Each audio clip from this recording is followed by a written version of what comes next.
Hi all, so today we're going to do a let's build of this book by Pat Smith, volume 3 of Setting the Scene, and this one is all based around the occupation of Norway 1940, and in particular the campaign Road to Dombas. So this book by Pat is incredible. I've got all three of his volumes. The other one's on the Mediterranean scenery for Napoleonics and for World War II, and then for winter as well. More generic winter scenery, but this one is specifically for Norway. The book itself is brilliant. It's got a great little history section at the front which takes you through the campaign, the occupation. It has a map, and it even comes with, in the back of the book, a little campaign for chain of command with some army lists recommended in there as well. So it's a brilliant book. Slightly harder to get hold of nowadays, but I managed to pick up a copy from messaging Pat directly actually. And what we're going to look at today is building some of the scenery, and I'm going to work through a let's play of just working through the scenery, building a bit of it, reviewing it, see how easy it is, because I always wonder with terrain tutorial books like this, is it actually practical? Can you actually, is it like a cookbook where you can pick it up and you can actually build stuff from it, or is it a little bit far-fetched, difficult and not easy to follow? So we're going to review it and see, build some of the bits that are in here and see how we get on. So today we're going to look at this typical Norwegian farmhouse. Now I have been to Norway quite a few times, skied, I've spent time with the Sami tribe up there, so it's of interest to me, and I have some experience with rural Norwegian houses, and this red timber framed rural farmhouse is very typical. You see it everywhere. They tend to have white fascias and white detailing, so that's what I'm going to do for mine. But that red barn logs, timber framed log style is found throughout rural Norway, so really keen to build that. The inspiration for this is I've just finished my Gebirgsjager army for Bolt Action, who helped out in the occupation of Norway after the Forskrumjager landed and made that initial ground grab, I guess. So what I've done, Pat recommends using foam core, which I don't actually have. So what I've done is I've used half a centimetre of foam. This is just underfloor heating foam. That's the easiest way I find to get it in the UK. XPF, I think is what it's called, but Googling that in the UK doesn't really return anything. Searching for underfloor foam 5mm brings back this. You can buy it in bulk, big sheets, relatively cheaply. I'll include a link below. So what I've done is I've used one of my previous builds, which are these Empires at War little terrain houses, which are excellent. I've done a video on these, reviewing them, and what I did was I just took the roof off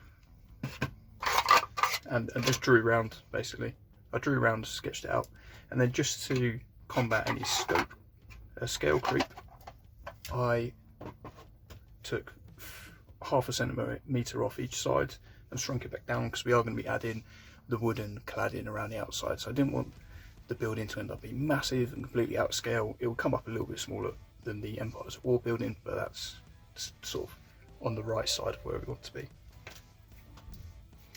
So I've sketched around all of these. I have actually cut them out, so saved you watching that. These are already cut out, so we are ready to work through the next steps that Pat gives us.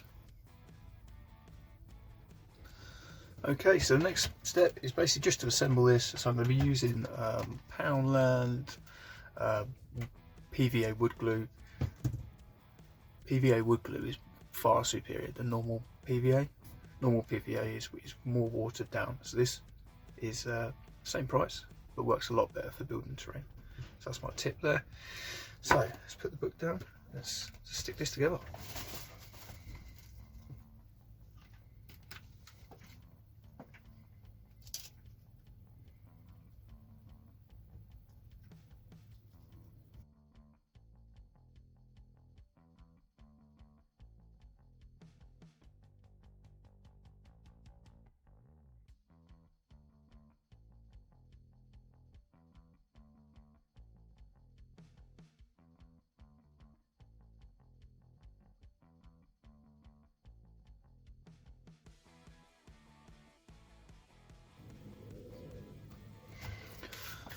Okay, there we are. What I should really do is pin this, and I saved some wire spears, the cut-offs from another project that I was working on specifically to use as pins, and I've lost them, so I don't know where they are. The only thing I've got is skewers, but they're a little bit too thick for the 5mm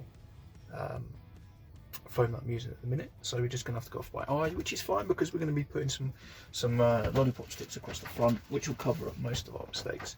These are going to go across the front and they'll cover up the majority of it. As you can see, they're not straight anyway, so we will need to work with those, bend them into place, so it's not going to be completely square, but I don't think any house is. So I'm just going to leave this now to dry, and we'll come back when it's done.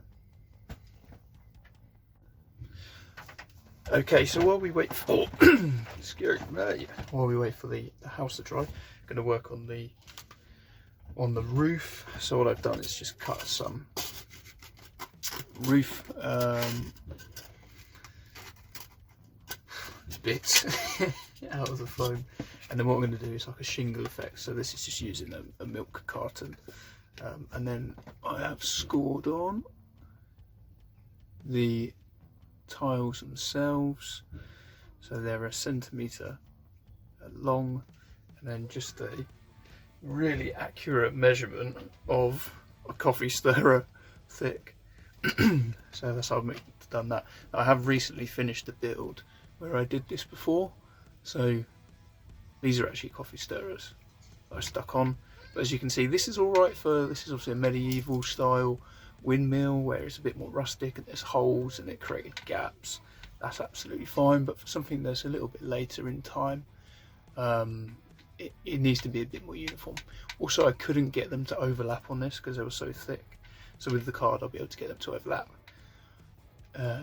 10 points for whoever can comment with what game this windmill is from.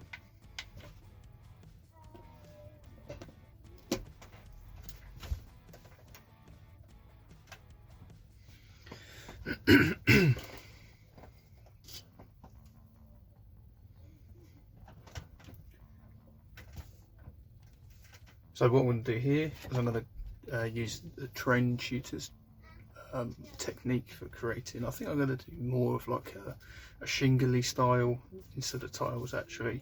So I'm going to cut strips off, then I'm going to score them, and then we'll overlap them and stick them on.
Okay, so now that that is all done, we're going to start applying them, but beforehand what we're going to do is box in the roof using coffee stirrers, because that is the next step in the book.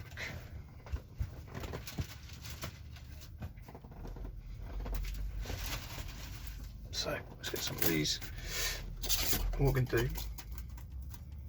is just stick them on the ends to create those fascias. Like that.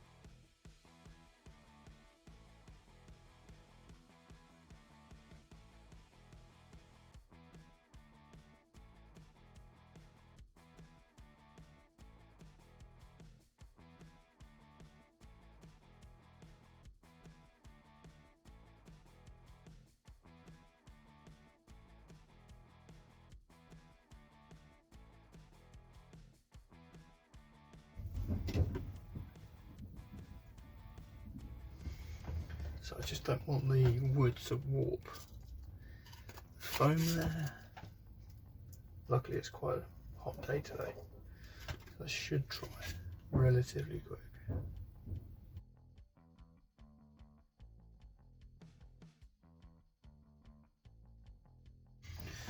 Alright.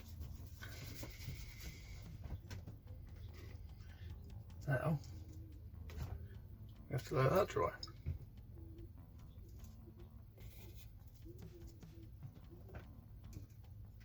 I tend to prefer building with super glue.